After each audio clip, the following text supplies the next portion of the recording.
AP రాజకీయాల్లో కీలక పరిణామం చోటు చేసుకుంది. ఏపీ పీసీసీ చీఫ్ గా వైఎస్ షర్మిలను ఏఐసీసీ నియమించింది. వైఎస్టీపీ పేరుతో తెలంగాణ పార్టీ పెట్టి పాదయాత్ర చేశారు వైఎస్ షర్మిల.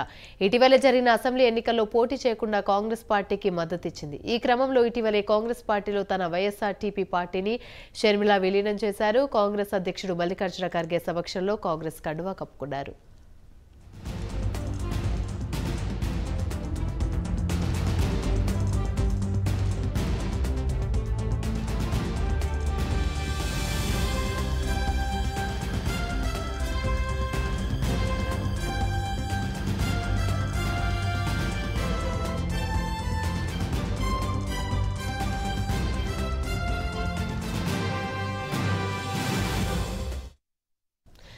వైఎస్ షర్మిల ఓవైపు కుమారుడు రాజారెడ్డి పెళ్లి ఏర్పాట్లలో బిజీగా ఉన్నారు.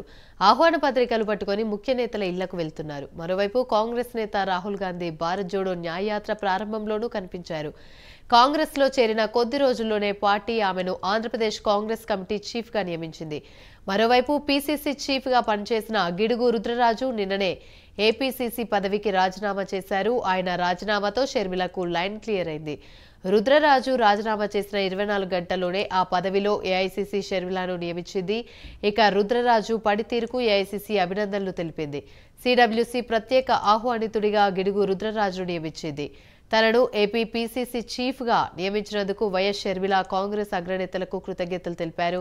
కాంగ్రెస్ అధ్యక్షుడు మల్లికార్జున ఖర్గే, అగ్రనేతలు సోనియా గాంధీ, రాహుల్ గాంధీ, జాతీయ ప్రధాన కార్యదర్శి కేసీ వేణుగోపాల్ థ్యాంక్స్ చెప్తూ ట్వీట్ చేశారు.